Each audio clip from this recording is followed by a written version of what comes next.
भावाक्षराची गाठी ब्रह्मज्ञानाने गोमठी, तीही माया ज्ञानेश्वरी संत जना माहेश्वरी।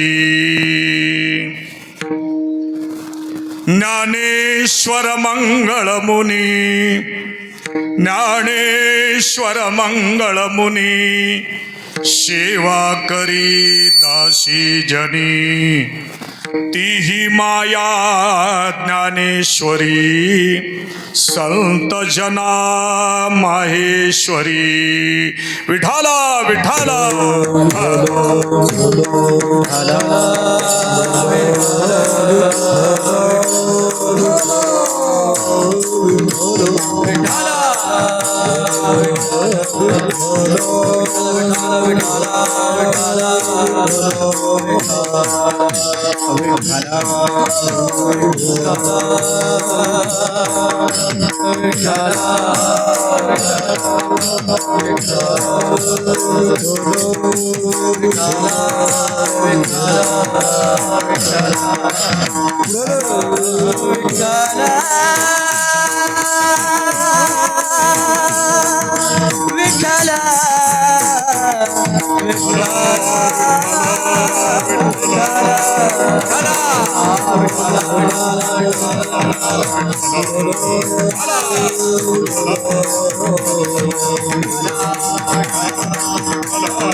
श्री संताची ये माथा चरणावरी, संताची ये माथा चरणावरी, संताची ये माथा चरणावरी, संताची ये माथा चरणावरी, साष्टांग हे करे दंडवत, साष्टांग हे करे दंडवत, साष्टांग हे करे दंडवत।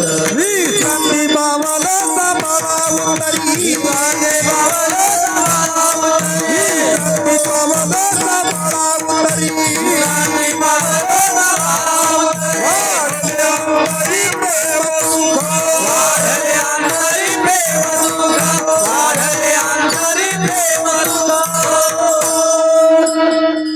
श्री संताची ये माथा चरणावरी, साष्टांग हे करी दंडवत,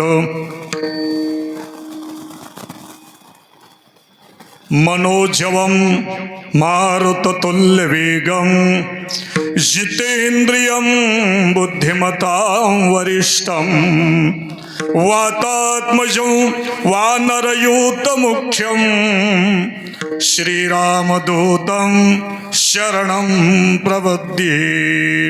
पांडुरंगा करू प्रथम नमन, दुसरी चरण संताची या, श्री पंढरीशा पतित पावना, पंढरीशा पतित पावना, श्री पंढरीशा पतित पावना, पंढरीशा पतित पावना, एक विज्ञापना पाया पाशी, एक विज्ञापना पाया पाशी, एक विज्ञापना पाया पाशी। श्री पंढरीशा पतित पावना, एक विज्ञापना पायापाशी। आज या ठिकाणी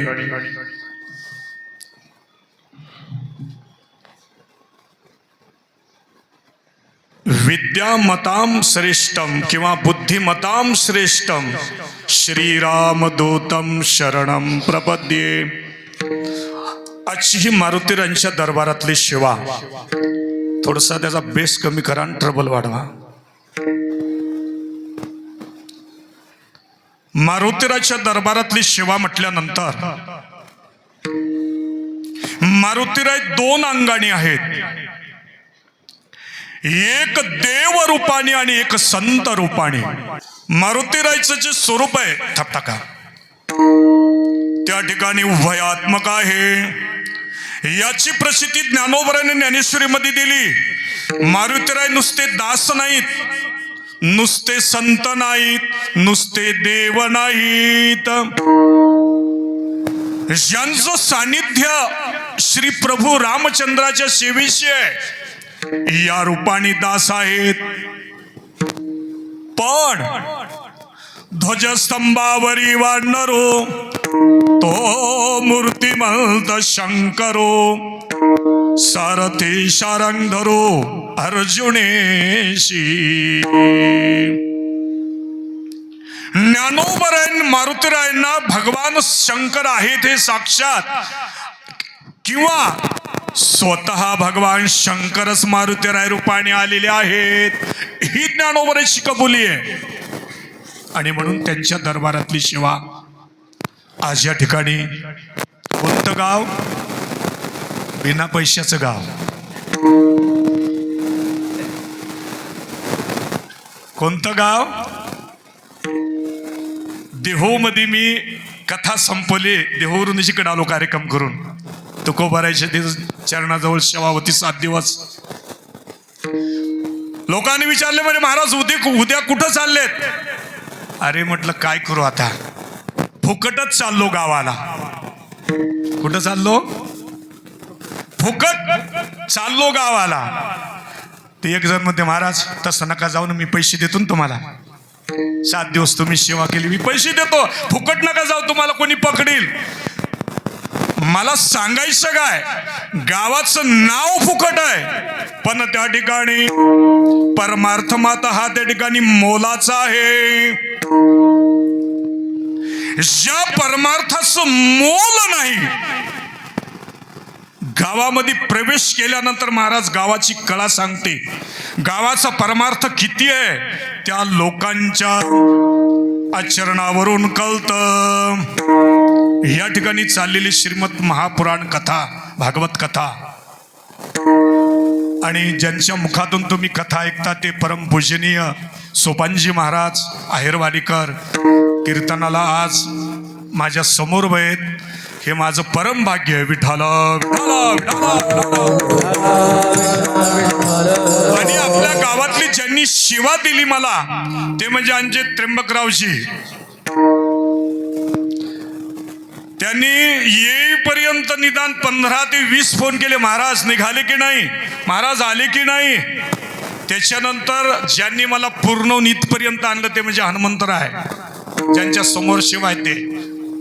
ह्या एक लक्षात ठेवा, गावामध्ये सर्वच जण कार्यकर्ते असतात, पण कोणीतरी 1-2 जण निमित्त मात्र असतात महाराजापर्यंत पोहोचण्यासाठी. बरोबर आहे की नाही मला? त्याच्यामुळं मी यांचं वर्णन केलं म्हणजे एखाद्या गावातल्या लोकांना असं आमचं नाव घेतलं नाही हा भाग नाही, आणि तो माझ्या डोक्यात पण नसतो. विठाला विठाला विठाला. गावातला प्रत्येक कार्यकर्ता, झाडझूड करणारा, सतरंजी टाकणारा, हार फुलं आणणारा, मारुतीरायला पाणी घालणारा, मारुतीरायला दिवा बत्ती अगरबत्ती लावणारा, या ठिकाणी ज्या माता भगिनी कथेला येतात त्या फुलवात, काही देवाला प्रसाद, जी सेवा असेल ते करतात. प्रत्येक कार्यकर्ता म्हणजे गावची शान. अन्नदानापासून, वाढण्यापासून, झाडझूड करण्यापासून परत मागं जात नाही. कारण या ठिकाणी शास्त्र सांगतं जे दान आहेत, शिवपुराणामध्ये असं सांगितलेलं आहे,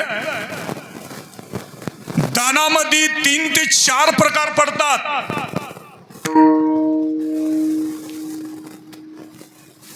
एक महादान, दुसरं श्रेष्ठ दान, आणि त्याच्यानंतर तिसरं उत्तम दान, आणि चौथं जे दान आहे ते सामान्य दान. विठाला विठाला विठाला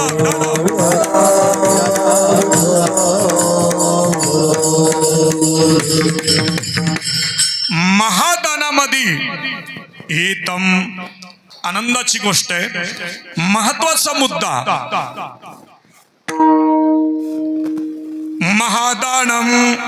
महादानामध्ये अन्नदान, विद्यादान, कन्यादान, भूमिदान. त्याच्यानंतर उत्तम दानामध्ये सुवर्णदान, गोदान, गृहदान हे उत्तम दानामध्ये. आणि त्याच्यानंतर श्रेष्ठ जे दान असतं ते श्रेष्ठ दान म्हणजे सद्गुरूला, देवाला दिलं जातं, संतांना दिलं जातं. या प्रत्येक दानामध्ये मोक्षच लाभतो. आणि अजून एक अक्षय दान मानलेले, अक्षय. श्रीमद भागवतामध्ये किंवा गर्गाचार्याने गर्ग संहितेमध्ये ज्या वेळेला प्रभू श्रीकृष्णाचा जन्म झाला, विठाला विठाला विठाला,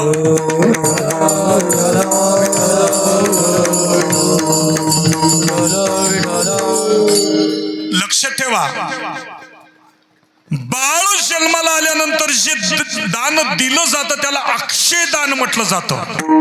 कोणतं दान? अक्षय दान. आता बाळ जन्माला आल्यानंतर किती वेळाने द्यावं? कारण तुम्ही आम्ही सगळे संसारिक आहोत. नंदबाबांनी देव त्या ठिकाणी यशोद्याला सांगितलं, या ठिकाणी म्हणले मी अक्षय दान दिलेलं आहे.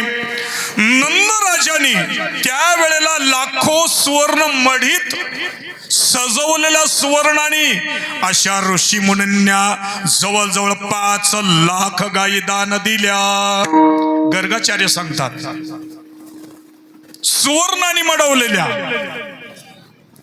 आता केव्हा अक्षयदान म्हणलं जातं? बाळ जन्माला आल्यानंतर बाळाची जी नाभीची म्हणजे बेंबीची जी नाळ असते ती तुटून पडण्याच्या आत जे दान दिलं जातं त्याला अक्षय दान म्हटलं जातं. त्याच्यामुळं माता पित्यांना अक्षय पदाची प्राप्त होते. विठाला विठाला विठाला. महत्वाचा मुद्दा. आज या ठिकाणी आपल्या गावामध्ये जे कार्यक्रम चालू आहे याच्यामध्ये प्रत्येकाचं दान असतं. कोणी हार आणतं, कोणी फुलं आणतं. हे दान महादान मानलेलं आहे. म्हणून आजची आपल्या गावातली ही जी चाललेली भागवत कथा आहे, कारण भागवत कथा किती श्रेष्ठ आहे ही सांगायची गरज नाही. सनकादिक ऋषी ब्रह्मदेवाच्या जवळ जाऊन बसले आणि प्रश्न विचारला. म्हणले तुम्ही काय करता?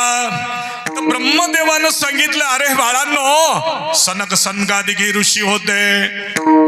ज्या ज्या वेळेला म्हणले मला प्रलय झाल्यानंतर सृष्टी आरंभ करायला लागतो त्या वेळेला श्रीमद भागवतम शृणुम्यः, मी त्या वेळेला श्रीमद भागवत कथेचा पाठ करतो किंवा ऐकतो. त्याच्यामुळं मला सृष्टी उत्पन्न करण्याची शक्ती प्राप्त होते. एकाच वाक्यात सांगतो, एवढं श्रेष्ठ भागवत आहे. आणि तुम्ही 7 दिवस महाराजांच्या मुखातून, सोपानजी महाराजांच्या मुखातून श्रवण करता. त्याच्यामध्ये ज्ञानेश्वरी पारायण आणि त्याच्यामध्ये मला 2 तासाची छोटीशी सेवा मिळाली. हे माझं परम भाग्य आहे. विठाला विठाला विठाला.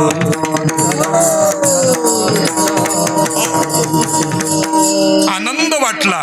ही छोटी छोटी लेकरं टाळ घेऊन सुंदरपैकी नृत्य करतात. ही श्रेष्ठ टाळकरी मंडळी, गायक वादक, सगळ्यांचे त्या ठिकाणी धन्यवाद. पण एक मला कळत नाही, ही लेकरं नाचायलेत आणि बाकीची राखीव शीटवर तिथं आतमध्ये बसलेत. राखीव शीट आहे का बाळांनो? ती व्यासपीठावरती भागवताच्या कधीच बसायचं नाही. सगळ्यांनी लेकरांनी खाली या. खाली बसा. उद्यापासून कोणीच वर जायचं नाही बाळांनो.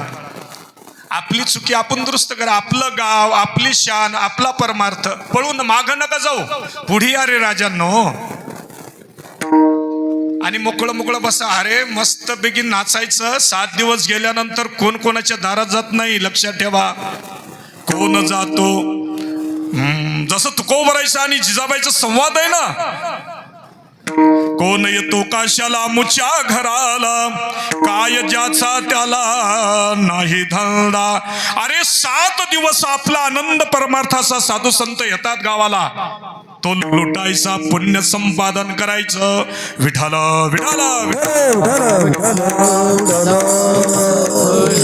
मी लेकरांचा किंवा कोणत्याच माणसाचा कधीच कीर्तनात अपमान करत नाही, कारण हे लेकर म्हणजे आपल्या गावचं भविष्य असतं, आपल्या गावची शान असते आणि आपल्या गावचा तो पुढे चालू होणारा परमार्थ असतो. म्हणून ते आपणच सांग. आणि आळंदीमध्ये आम्हाला संपूर्ण छोट्या छोट्या लेकराईत मध्येच राहायची सवय. आमचे तर असे ज्यांचं वय झालं ते नाही टिकत महाराज. आता तुम्ही जर आमच्या पाशी 10-5 जण येऊन राहिले ना तर तुमचं आमचं जमणारच नाही. जेवढे अज्ञानी छोटे छोटे विद्यार्थी असतील, ज्ञानोबरायचे एक वैशिष्ट्य आहे, आई वडील इथून त्याला अज्ञानात आळंदीमध्ये नेऊन सोडतात, पण तो तिथून मात्र विद्वान होऊन बाहेर पडतो. थोडा बेस द्या, थोडा किंचित. विठाला विठाला विठाला. हो, हे कशाचं ज्योतक आहे? हे ज्ञानोबरायच्या कृपेचं ज्योतक आहे महाराज. म्हणून आजची सेवा आपण सर्वप्रथम श्री संताची माथा चरणावरी संसार करीत असताना माणसाच्या मनामध्ये 2 प्रश्न येतात. देवाची सेवा करावी का संताची सेवा करावी? देवाची सेवा केली तर संताची सेवा बाजूला जाते आणि संत संगतीत राहून जर संताची सेवा करायची म्हटलं तर संताची सेवा करायची म्हटलं तर सांसारिक माणसांना कोण संत आहे ते सर्वप्रथम ओळखू येत नाही. आणि सेवा करायची म्हटलं तर देवाही पेक्षा संत सेवा श्रेष्ठ आहे किंवा अवघड आहे. लक्षात ठेवा, देवाच्या सेवेसाठी काही लागत नाही. देवाला शिव्या जरी दिल्या तरी तो परमात्मा कृपा करतो. संताची कृपा संपादन करण्यासाठी द्वेष, मत्सर, अशुद्ध भाव, अशुद्धाचरण यापैकी काहीच चालत नाही. म्हणून अवघड आहे. विठाला विठाला विठाला.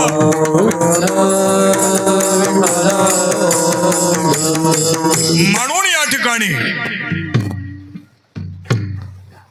श्री संताची माथा चरणावरी. संत कोण? कारण संत या पदाचं जे लक्षण आहे ना, हे सामान्य नाही महाराज.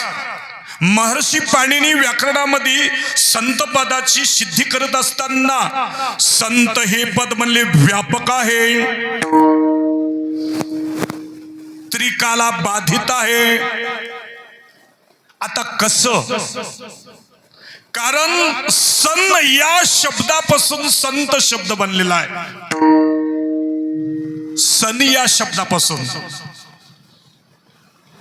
संती, संभवती. सन म्हणजे व्यापकत्व. ज्या वेळेला हे व्यापक रूप होतं तो त्रिकाला बाधित बनतो. आता बघा, त्रिकाला बाधित म्हणजे काय? ज्ञानोबराय तुकोबराय जन्माला यायच्या अगोदर बी संत होती. ज्ञानोबराय तुकोबराय गेल्यानंतर सुद्धा संत जन्माला येत आहेत. आणि आता सुद्धा वर्तमान कालामध्ये अनेक संत आहेत, ते आपल्याला ओळखू येत नाहीत. म्हणजे भविष्यकाल, वर्तमान काल आणि भूतकाल. संत हा शब्द त्रिकाला बाधित मानलेला आहे. म्हणून भवती या अर्थी होणे, असणे म्हणजे होतात, असतात आणि होऊन गेले. विठाला विठाला विठाला.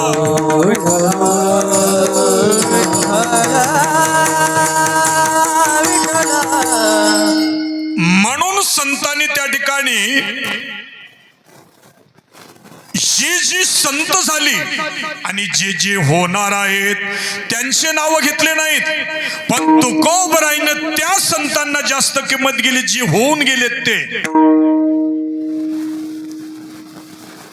आता दुसरा एक मुद्दा सांगतो तुम्हाला. रामेश्वर भट्टाचं आणि तुकोबरायचं त्या ठिकाणी विषमता भरपूर आली. इतिहास तुम्हाला माहित आहे. मंबाजी गोसावी हा देहूचा नसून तो चिंचवड मध्ये पहिल्यांदा राहायचा. पिंपरी चिंचवड मध्ये म्हणजे पुण्यामध्ये.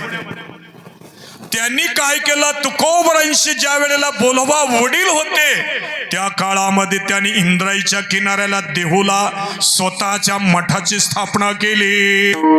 मंबाजी गोसावी हा जातीनं ब्राह्मण, पण त्या ठिकाणी मठ बांधल्यामुळे त्याला गोसावी हे पद लागलं. विठाला विठाला विठाला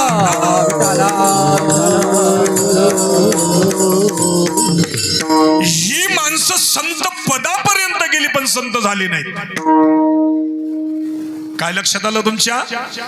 मठ बांधला, सकल शास्त्राचं अध्ययन पण केलं.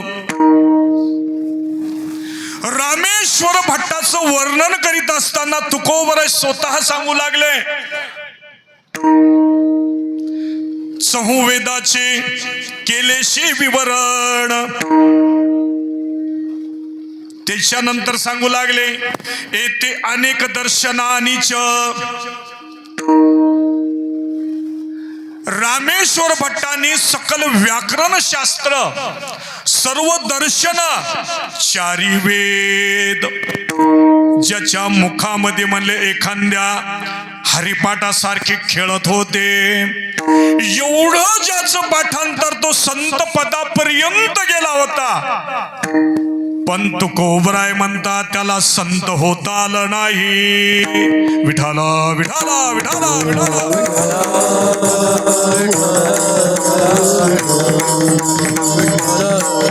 मला सांगायचं काय, आजची जी भाषा आहे ही संत वर्णनाची आहे. अभंगाची जी भाषा आहे संत वर्णनाची आहे. आता संत कोणते, या अभंगामध्ये फक्त एकाच संताचं वर्णन आहे, ते म्हणजे ज्ञानोबाराया. अभंग कोणाचा? अभंग कोणाचा? महाराज मंडळी. कोणाचा अभंग? जनाबाईशा. आमच्या विद्यार्थ्याला आम्ही का मान देतो माहिती काय? ते परमार्थाचं पुढचं धर्माचं भविष्य आहे. विद्यार्थी हे परमार्थाचा आत्मा असतो महाराज. ज्ञानोबाराय 80 वर्षाच्या म्हाताऱ्याला सांभाळत नाहीत. ज्ञानोबाराय कोणाला सांभाळतात? साधकाचा माय बाप, साधकाचा माय बाप, माय बाप, हरे हरे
साधकाचा माय बाप, साधक शब्द आलेला आहे. साधक म्हणजे कोण? साधना करणारी. साधकाचा हा मायबाप हा शब्द मुद्दाम वापरला बरं काय. जी जी लोक परमार्थ साधना करतील त्यांचे मायबाप ज्ञानोबर आहे. आणि आजच्या या अभंगामध्ये जनाबाई वर्णन करतात. आता महत्वाचा मुद्दा आहे. अभंगाची भाषा पाहिला असताना कशी आहे माहिती काय? माहेरची भाषा आहे. माहेरची. कुठली भाषा? तुम्हाला नाही, तिकडे विचारलंय. माहेरी तुम्हाला असतं का यांना असतो? नक्की सांगा बरं महिला मंडळ. माहेर कोणाला? यांना फक्त सासरवाडी. यांच्या उड्या सासरवाडीवरती. माझी सासरवाडी असेल, माझी सासरवाडी तशी. एक लक्षात ठेवा, जनाबाईची भाषा आहे. आता मला सांगा, कितीही गरिबाची मंडळी असू द्या, ती लेक असू द्या, किंवा कितीही आमदार खासदाराची पत्नी असू द्या, माहेरचं म्हणल्यानंतर अहो खासदार नाही मंत्री असू दे की, तिथं काहीच चालत नाही.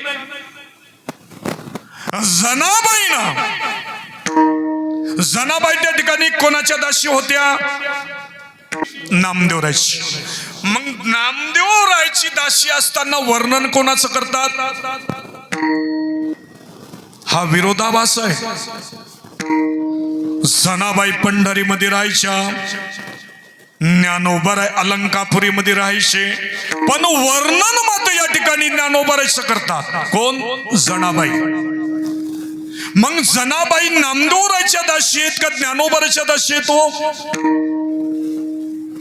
आता हा विचार आपण नंतर करूया. पण अभंगाची जी भाषा जर पाहिली ना, तर जनाबाईनं माहेरवासिनी ज्या एखादी सासरवासिनी लेक कशी असते आणि ती आपल्या माहेरचं गुणगान गाती. माझा बंधू असा, माझा भाऊ असा, माझी भाऊजाई अशी, माझे वडील असे, ही ज्या पद्धतीने ना, त्या पद्धतीनं जनाबाईनं शब्द या ठिकाणी टाकले. विठाला विठाला विठाला.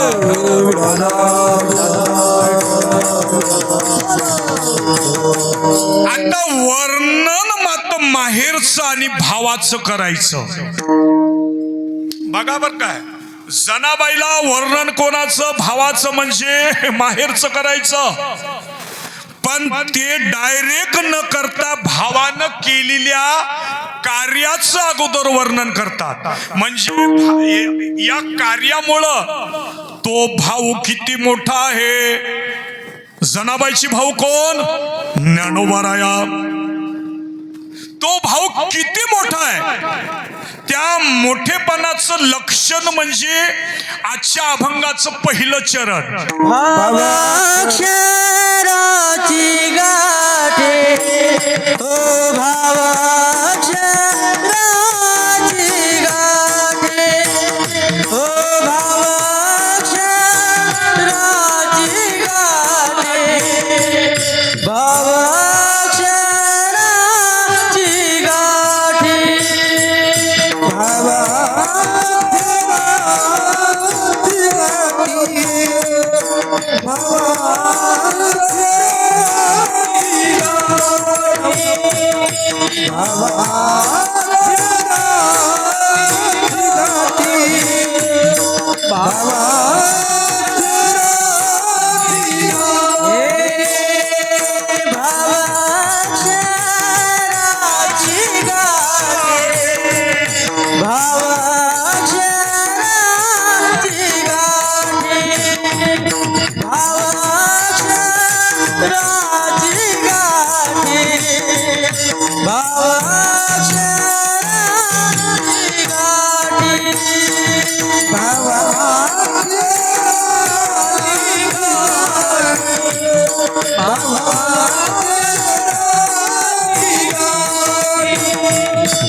ब्रह्मज्ञानाने गोमाटी ब्रह्मज्ञानाने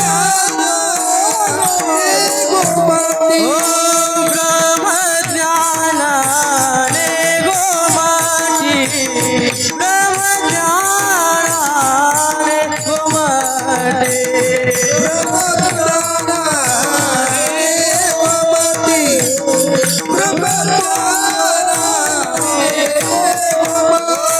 देह माया ज्ञानेवारी देह माया ज्ञानेवारी देह माया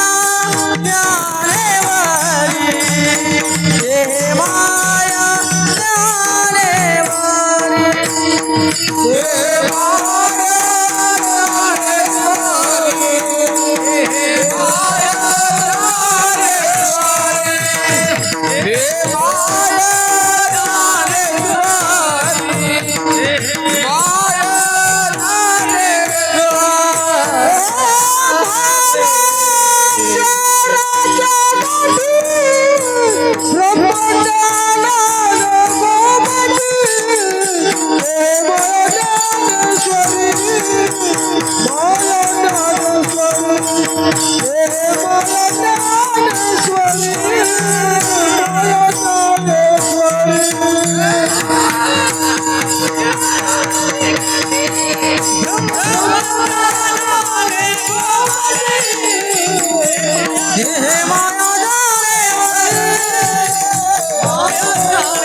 हरी एवढा फरक पडला.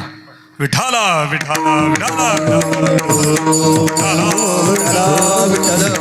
भावाक्षराची गाठी ब्रह्मज्ञानाने गोमठी. जनाबाईची भाषा आहे. भाव अभंग 3च चरणाचा आहे, फार मोठा नाही. याच्यामध्ये ज्ञानोबा आहे, ज्ञानेश्वरी आणि माहेर. किती वर्णन आहे?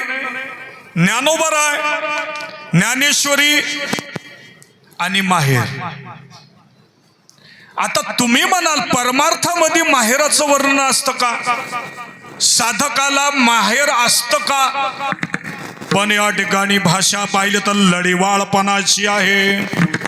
भावाक्षराची गाठी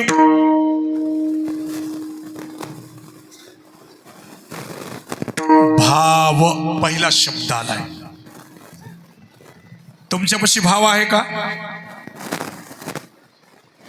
हनुमंत महाराज तुमच्यापाशी आहे का भाव?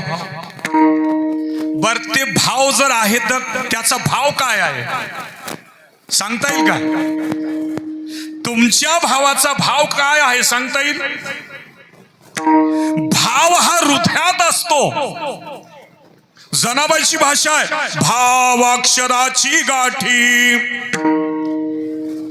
भाव प्रगट करता येत नाही, तो कृतीतून दिसतो.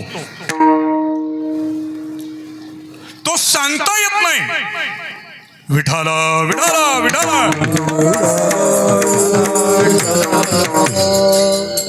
प्रत्येक माणसाला त्या ठिकाणी शास्त्र उपदेश करतं. अरे बाबांनो, यजुर्वेदामध्ये शुक्ल यजुर्वेदामध्ये श्रद्धया सत्यमाप्यते, माणसाच्या प्रत्येकाच्या हृदयामध्ये सत्य नावाचा एक भाव लोपलेला आहे म्हटले. हृदयामध्ये कोणता भाव? सत्य भाव म्हणजे शुद्ध भाव. तो प्रगट करायचा असतो. श्रद्धया सत्यमाप्यते. जसं काकड्यामध्ये आपण अभंग म्हणत असताना काय म्हटलं जातं?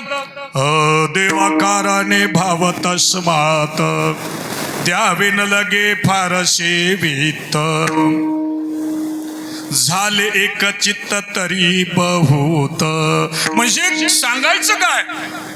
हृदयामध्ये संसार करीत असताना पती पत्नीचा जर एकमेकावर श्रद्धा नसेल, श्रद्धा म्हणजे प्रेम, श्रद्धा म्हणजे भाव, संसार सुरळीत होईल का हो? होणारच नाही. जनाबाईनं तेच सांगितलं. अरे गड्यांनो, अरे बाबांना, संसारिक माणसाला उपदेश करतात, भावाक्षराची गाठी. आता कोणते अक्षर आणि कोणता भाव, हे वर्णन चाललंय ज्ञानेश्वरीचं. वर्णन कशाचं आहे? ज्ञानेश्वरीचं. ज्ञानेश्वरीमध्ये जी अक्षर आहे त्या प्रत्येक शब्दामध्ये काना, मात्रा, रस्व, दीर्घ, उदात्त, अनुदात्त, पुलित, स्वरित जेवढे भेद आहेत म्हणले, त्या प्रत्येकामध्ये भाव पाहिजे. ज्ञानोबर आहे ना, त्या जनाबाईनं या ठिकाणी एका वाक्यात जगाला सांगितलं, ज्ञानेश्वरी वाचत असताना भानो कशाच्याही पाठ करा, त्याच्यामध्ये श्रद्धा आणि भाव नसेल तर ते निष्फल आहे. सोयरीक जोडली, लग्न लागलं, नवरी मुलगी नांदायला आली, पण पाहुण्याविषयी एकमेकाविषयी आदर नाही, भाव नाही, प्रेम नाही, संसार होईल का हो? या शब्दाच्या द्वारा त्या भावामध्ये अक्षरांशी त्या ठिकाणी काय केलेले, गुंतवणूक केलेले. भावाक्षराची गाठी, अक्षरांची गाठ मारलेली आहे. कशाने? त्या भावाने. आता हे अक्षर आपल्याला आपल्या भावनेच्या द्वारा एक एक अलग करायचं आणि त्याचा अर्थ बघायचा आहे. ज्ञानोबा सांगतात, या अक्षरामध्ये, गाठोड्यामध्ये हे ज्ञान लोपलं होतं. मग ही ज्ञानेश्वरी कशी आहे म्हटले? ब्रह्मज्ञानाने गोमटी. महत्वाचा मुद्दा लक्षात ठेवा. आम्ही संप्रदायामध्ये राहतो, वारकरी संप्रदायात, पंढरीची वारी करतो, भजन करतो, गाथा रामायण वाचतो, हरिपाठ करतो, पण नेमानं माता वारकरी म्हणून घेणारी माणसं ज्ञानेश्वरी वाचत नाहीत. मी तुम्हाला अजून सांगतो, जी माणसं ज्ञानेश्वरी वाचत नाही त्याच्यावर ज्ञानोबराची कृपा होणारच नाही, हे तुम्हाला मी आत्मविश्वासानं सांगतो. विठाला विठाला विठाला विठाला. आणि आता तर असं झालेलं आहे महाराज, असे कीर्तनकार बावळट झालेले आहेत. आता याच्यावर नका टाकू. बावळट म्हणजे ज्यांना ज्ञानेश्वरीच्या 100 ओव्या पाठ नाहीत, 100 अभंग पाठ नाहीत, बरोबर हरिपाठ माग पुढे येत नाही, तरी त्याला विचारा तुम्हाला काय येतं, ते म्हणते मला कीर्तन येतं. काय येतं? हसवणं. शास्त्र चिंतन सोडून हसवणं हा कीर्तनाचा उद्योग झालेला आहे. विठाला विठाला विठाला.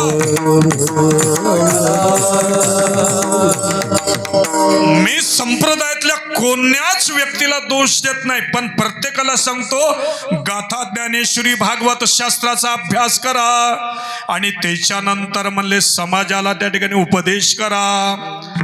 पाहुनिया ग्रंथ करावे कीर्तन, पाहुनिया ग्रंथ करावे कीर्तन, देवाले दाना पडद्याचे.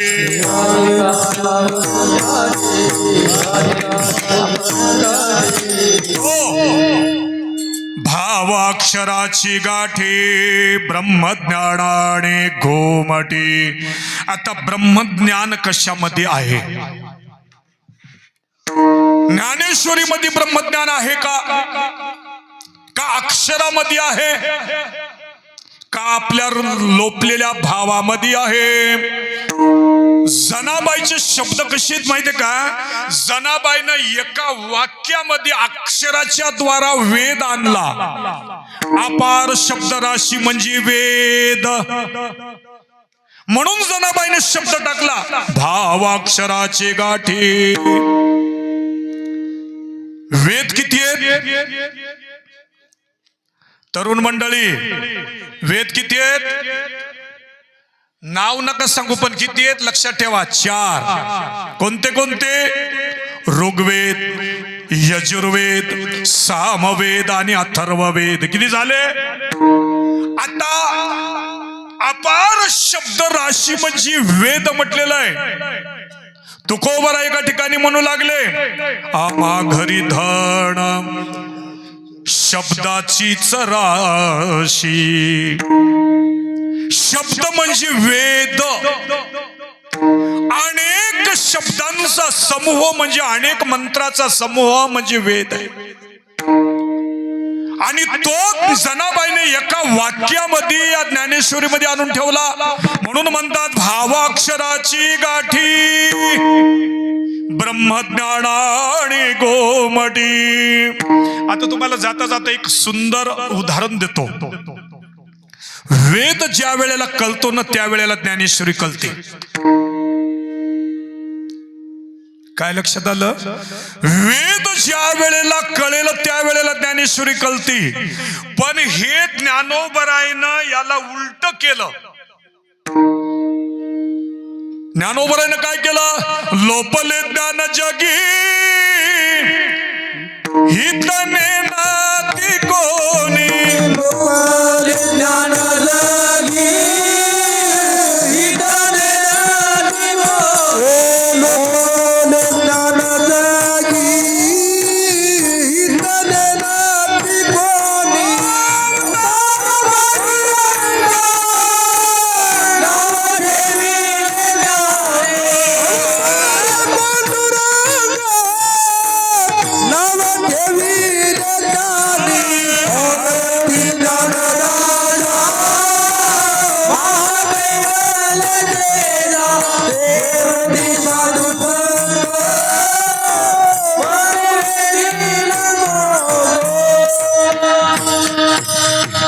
ज्ञानोबरायनं काय केलं?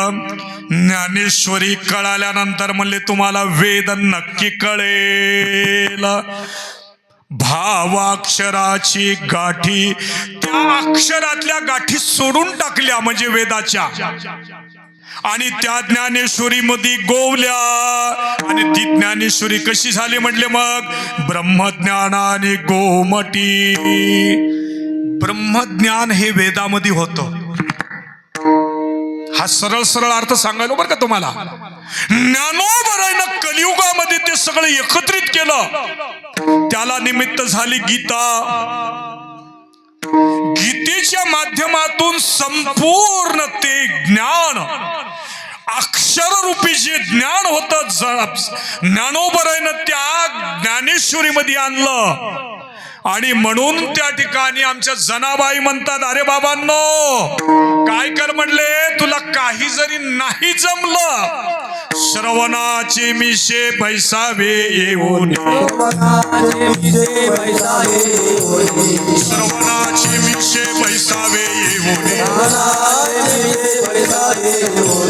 राजे भोले सुखी नांदे.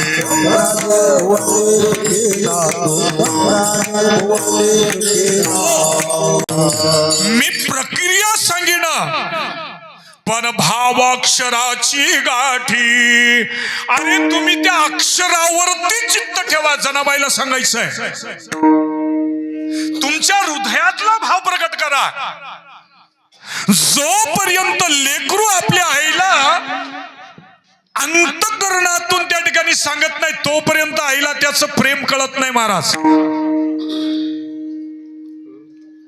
भावाक्षराची गाठी ब्रह्मज्ञानाने गोमटी. अजून दुसरं उदाहरण सांगतो तुम्हाला. जसा ज्ञानेश्वरीचा पाठ करण्याचा विधी आहे, बरं आता दुसरा एक मुद्दा. आता या ठिकाणी भागवत कथा आणि त्याच्यानंतर ज्ञानेश्वरी पारायण आहे की नाही? किती वर्ष झाले महाराज या कार्यक्रमाला? त्र्यंबक महाराज 56 वर्ष. किती झाले? 56. लोक काय म्हणतात, अरे जा तुझ्यासारखे 56 पाहिलेत. किती? तुम्ही म्हणू नका बरं का भागवत, तुमच्यासारखे 56 झालेत माझे भागवत. हे बघा, आकडा सोपा नाही महाराज. 60 पर्यंत आलेला आहे. 4 वर्ष 3 वर्ष लोक नाचतात. हा महाराज आणायचा, तो महाराज आणायचा, हा नको तो आणा, तो नको तो आणा. पूर्वीला परंपरेचे कीर्तनकार असायचे. आता परंपरेचे कीर्तनकार गेले आणि त्यांच्या आवडीचे आले. आवडीच्या कीर्तनकाराच्या द्वारा मोक्ष मिळत नाही. ज्यांची वारकरी संप्रदायाची शुद्ध परंपरा आहे, जे सेवाधारी आहेत, त्यांच्या त्या आशीर्वाद घ्या, गावाचं कल्याण होईल. मोतीराम महाराजांनी स्थापित केलेले, ठाकूरबाबांनी स्थापित केलेले अनेक कार्यक्रम आहेत. मी कशा करता म्हणतो, मी 24 तास माऊलीपाशी राहतो. मी तुम्हाला जे सांगेल त्या ठिकाणी अनुभवाने सांगतो. वारकरी संप्रदायामध्ये परंपरेला आणि फडाला अजून किंमत आहे. विठाला विठाला विठाला.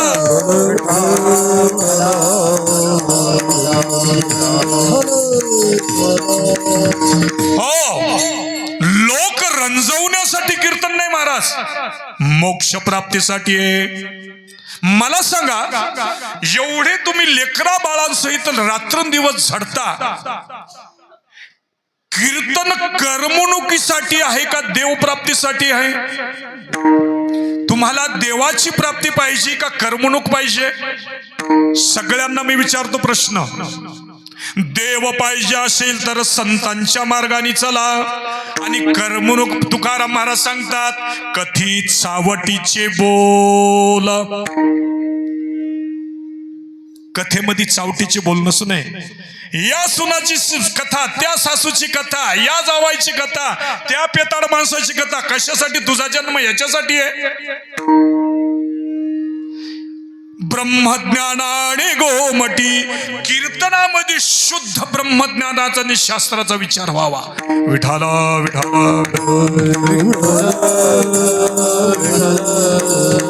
जनाबाई सांगतात, भावाक्षराची गाठी. आता हे ब्रह्मज्ञान 4 वेदामध्ये होतं बरं काय. तुम्हाला एक उदाहरण सांगतो. ज्ञानेश्वरी पारायण करत असताना वेद पारायण करणं आणि ज्ञानेश्वरी पारायण करणं या दोन्हीचं फल समान सांगितलेलं आहे. ऋग्वेदामध्ये पारायणाचं फल सांगितलं जातं. पारायणाचं संहिता नेयते श्रेयः, संहिता नेयते इति सूर्यपदम, संहिता नेयते कालिंद्यः. बघा आता, संहिता म्हणजे पारायण. संहिता वाचन म्हणजे काय? पारायण.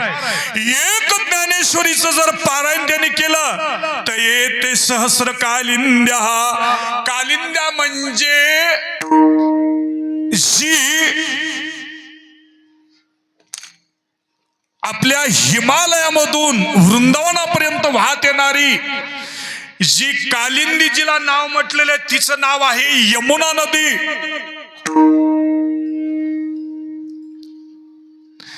1000 यमुनेचं स्नानाचं फल एका वाचनाच्या द्वारा होते म्हटले. एक ज्ञानेश्वरी म्हणजे ज्ञानेश्वरीमध्ये गीता आली. संहिता नेयते कालिंद्या. एक ज्ञानेश्वरीचं पारायण म्हणजे 1000 यमुनेच्या स्नानाचं महत्व सांगितलेलं आहे. म्हणजे त्या माणसाला एक पारायण जर केलं देवाच्या समोर तर त्याला 1000 यमुनेच्या स्नान केल्यानंतर जेवढं पुण्य मिळतं तितकं एका पारायणामध्ये प्राप्त होतं. विठाला विठाला विठाला विठाला.